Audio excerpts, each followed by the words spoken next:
What up, guys? Been my Chronicles movie section. Getting right into it.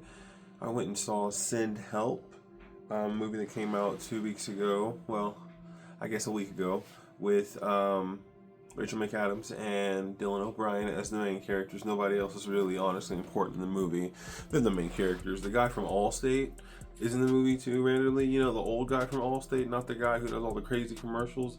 The old guy from Allstate with a really deep voice and stuff. Or was it American Family? Either way, sorry, I'm rambling. I think this movie is for the employee that is super valuable but constantly gets shit on. For the hardworking man or woman in the workplace that doesn't ask for anything, doesn't put their hand out, doesn't raise their hand and want the praise and want the, I guess, glory, but somehow still gets the short end of the stick. For the hard workers who just want people who want to work the same way they do, constantly getting drowned with people who cannot work the same way they can. I thought it did an excellent job of really hitting the nail on the head, the conversation of what somebody who is ungrateful, somebody who is entitled, somebody who is unworthy even of a position of power, taking it, abusing it, and doing whatever they can with it to sabotage everyone they see fit and basically benefit and bump up anyone they see fit in the same right. Coming from me as somebody who had dreams of wanting to go into management in certain positions in my life, and then learning about the ins and outs of people, how people who are higher up want you to always believe they have your back and they see what's best for you, and more times than not, it's usually an agenda that they're not going to tell you about. Usually something that they need out of you in order to further their career, further their intentions. And so it was really disappointing to watch it kind of unfold again in this movie. I would say I'm really proud of the movie Sam Raimi, our Spider-Man god, who's come back into directing. Thank you, Jesus. That they really only made the first 10, 15, maybe 20 minutes of the movie about the bullshit that she went through before they got to this island.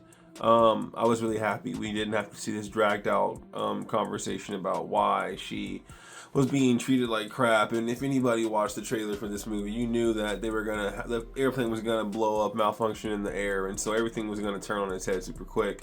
But what leads up to that, and how they're slandering her and laughing at videos, and honestly how cool it is that her character Linda loves Survivor and has literally planned for these things. They make a joke about a video that she's posted about basically whenever you're trying to get on Survivor or the Amazing Race, all those kind of things. I said the Amazing Race. You got to put in an actual submit an actual campaign video to say why you should and things like that. Just finding a way to put her down as much as you could. The classic, I don't think you're ready for this yet. I don't think that this is a position that you really should be in right now, but we're gonna work on getting you there. Just prove me wrong, is the kind of shit you say when you know you have no intention of ever giving anybody a position higher than they're in right now. Put her in a very poor position when she had worked her ass off for his dad. Dylan O'Brien's character, Bradley's dad, had worked so hard for him, had really earned her stripes, shown her worth, and somehow was still getting treated like she was just some woman from accounting when truly she was their strategy and planning officer and the greatest at it. So when they get to the island, I love the flip on its head. I love the knowledge that he has to understand, Bradley, Dylan O'Brien's character, that you were not okay when we got to this island. You were not healthy. You were not in the best shape, and she nursed you back to health.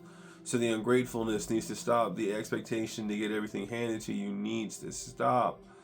And I would just say through the movie, you had this eerie feeling that it was never sincere. That Bradley's character never truly actually appreciated everything Rachel McAdams' character, Linda, did. I don't think he ever cared about what she did. In the movie, it tries so hard to make you feel like there's, I don't know, a turning of the cheek kind of in a moment where you can kind of believe some part of him is truly appreciative of her nursing him back to health and teaching him how to hunt and how to eat. And but then at the same time, we're getting towards the end of the movie, and he still can't do things that she could do in the first hour. He still can't hunt. He still can't fend for himself. So it also spoke to a part of, I'm just trying to really sell that I can be super independent and I can do this until someone calls me out on my bullshit. And that's exactly what it feels like he is the whole time. So it really is a kudos to Linda to always have her eyes just guarded, ready for him. I'm saying Linda, and I swear to God, if it's not Lydia, I think it is Linda.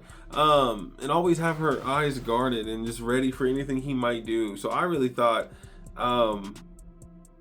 it was like a tale of two stories where you're trying to watch somebody in Linda who's really had to work her ass off to get her name out into the world, and Bradley, who's had everything handed to him. No matter what he went through, he's had everything handed to him on a silver platter. And so being in this world, being in this almost compromised position, one has to wonder how you adapt and how you survive. And I'll say it right now, thank you to my very complex country, that I'm able to have fully air conditioned and heated houses and rain resistant roofs and all those things, because watching movies like this make you appreciate everything you have that you just take for granted. Sitting on this chair right now downstairs in my smoke room, yeah, I'm not taking that shit for granted ever after I watch movies like that. And it does a little bit remind me of a movie that I did a review on like 6 months ago over a movie in August called Eden. And it was Sydney Sweeney and Jude Law and Vanessa Kirby and some other players in there. But kind of the same right, where in this movie, in Sin Help, you have Linda making Bradley frustrated because she can do everything he can't even try to do. And in Eden, you had Sydney Sweeney, Daniel Bruhl, their family being able to do everything that Jude Law and Vanessa Kirby could never do. And it just shows the rift that gets kind of torn in between each other when you constantly figure out that it's not easy, but if you want it, you will make it work out and you will do enough to get it to go where you need it to. And so I was really just mesmerized by Rachel McAdams because she's amazing at everything she does. She's still absolutely stunning, gorgeous.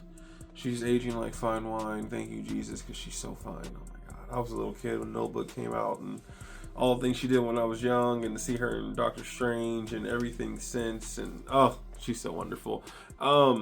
But no, the movie really does beg the question, like, are you willing to adapt? Are you willing to get out of your own way? Are you willing to stop with the fucking ego? Are you willing to give yourself grace to actually learn and fail and accept your faults? It feels like that's what she was constantly trying to get Dylan O'Brien's character, Bradley, to do, but it constantly felt like no matter what she told him, no matter what she showed him, he just always felt like she's doing this because she thinks she has control and I can take control back whenever I want. I can do it whenever I want, kind of shit. And that was kind of towards the end of the movie, realizing that she did do some things that were questionable. She did stop some people from not getting to them, trying to essentially convince Bradley there was no way out at all times, so he had to submit, knowing that wasn't the truth. But still, in the same right, trying to teach him a lesson about life, that motherfucker, you aren't going to get everything you want, and you don't deserve to be pampered when you're treating people like this. So I felt like she was trying to be judge, jury, and executioner, and that's kind of really how it unfolded,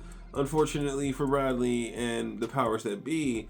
But I would just say it was a masterclass on being able to take back your control, being able to make the person who tries to wilt you in the darkness have to fucking embrace all of your shine. The ending of the movie was really cool. I'm not going to spoil it. I love the transition from one pace to another, one scene to another. If you would at the very end, you'll know what I mean when I say it. I just felt like it was still a really cool movie. I'm not so sure I want to call it a horror movie. I know the suspense, the intensity, the drama make it a horror movie, but I don't truly think I was scared in this movie. It did have one jump scare moment that saved yourself a little bit of trouble in that moment. Just remember, I'm gonna just tell you right now, she's on the beach, she is looking out at the ocean, and she's got a stick of fire in her hand. Brace yourself.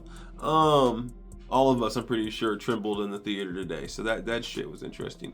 But yeah, no, it really wasn't a bad movie. I really did enjoy it. 7, 8 out of 10. I love the actors so much. Actress Rachel McAdams, actor Dylan O'Brien from Teen Wolf and Maze Runner, and then Rachel McAdams from everything she's done.